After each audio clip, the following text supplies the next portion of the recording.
Shalom Aleichem, bonjour Léa, bonjour à toutes et à tous. J'aimerais aujourd'hui faire un lien entre le troisième paragraphe du schéma et la sortie d'Égypte. Oui, enfin, la dernière phrase du troisième paragraphe du schéma nous parle de la sortie d'Égypte. Ani Hashem Elokeichem, je suis Éternel votre Dieu, qui vous a fait sortir d'Égypte pour être votre Dieu. Mais on pourrait retrouver dans toute la paracha des tzitzit, dans tout ce paragraphe qui parle de ces tzitzit qu'on met sur les coins de nos habits, un lien intéressant suivant l'enseignement de Rabbi Moshe Darshan cité par Rashi. En effet, on va retrouver ces tzitzit al-kanfei bidehem sur les coins de leurs vêtements. Les coins de leurs vêtements vont être liés à kanfei nesharim. Les coins, ne comprenez pas les coins, mais les ailes des aigles. Quand on a dit qu'on est sorti d'Égypte, Dieu va essayer très mal kanfei nesharim. Je vous ai levé sur les ailes des aigles. Nesharim, ayant pour la même valeur numérique que le mot tzitzit. Intéressant ce point. Al-arba kanfot, on doit avoir les tzitzit sur les quatre coins de notre vêtement. Pourquoi les quatre coins? Parce qu'il y a quatre verbes de libération. Je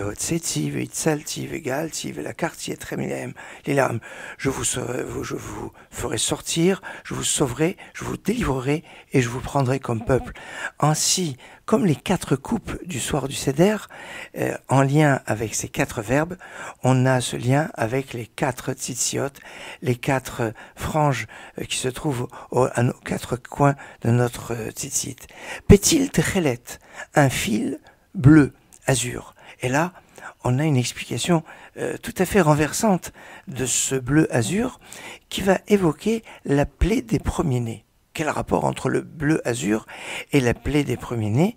Eh bien, on va nous dire que, en fait, le mot techelet, qui veut dire azur, mais peut vouloir dire aussi être privé de ses enfants, un shikoul. Shikoul, comme on le voit, le mot shikoul est traduit en araméen par le mot tirla. Et ainsi, la plaie des premiers-nés a provoqué que les parents de ces premiers-nés se sont retrouvés privés de leurs enfants. Il n'y a pas de terme, à ma connaissance, en français, qui est dans la spécificité de parents qui sont privés, qui voient la mort de leurs enfants. En hébreu, ça s'appelle shikoul.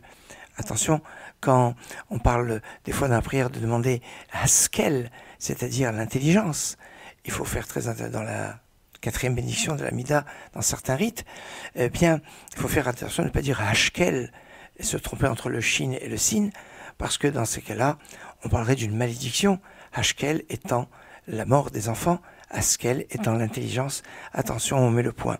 En tout cas, ici, on trouve ce shikoul qui va être lié avec le techelet, avec ce fil bleu azur ou bleu foncé, parce que la plaie des premiers-nés s'est déroulée à minuit, en plein milieu de la nuit, la nuit qui est le moment où tout est bleu, où le bleu est dominant. Il y a 8 fils qui sont au bout du tzitzit, 8 fils comme les 8 jours, qui vont depuis le moment où on a amené le Korban Pessah, l'agneau pascal, le 14 Nissan dans l'après-midi, au son du Hallel, car quand on a amené le Korban Pessah, l'agneau pascal, on chantait le Hallel, c'est un chant, jusqu'au 7e jour de Pessah, où c'est le cantique de la mer Rouge, le Shiratayam, qui est entonné. Alors c'est vrai que la fête de Pessah dure en fait que 7 jours, mais quand on va inclure en fait le jour où on offre le Korban Pessah, qu'on va manger le soir, mais on l'offre dans l'après-midi du 14. Et c'est comme ça qu'on va voir en fait 8. 8 qui sont en fait composés de 7 plus 1. Alors comment on peut percevoir ces 7 plus 1? On pourrait dire que c'est le premier jour qui est à part et les 7 jours qui sont ensemble, puisque les 7 jours, c'est les 7 jours de la fête de Chag HaMatzot, alors que le premier jour, c'est pas férié, c'est un jour de la fête de Pessah où on a amené Korban Pessah.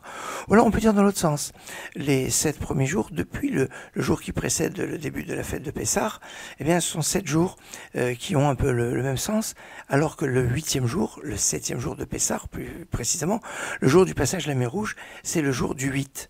Az Yashem Moshe. Alors Moshe s'est mis à chanter Az, ça fait 8. C'est ce principe du 8, du 7e jour de Pessah. Une perception que l'on peut retrouver dans le tzitzit, où il y a 7 fils blancs et un fil bleu. Excellente journée.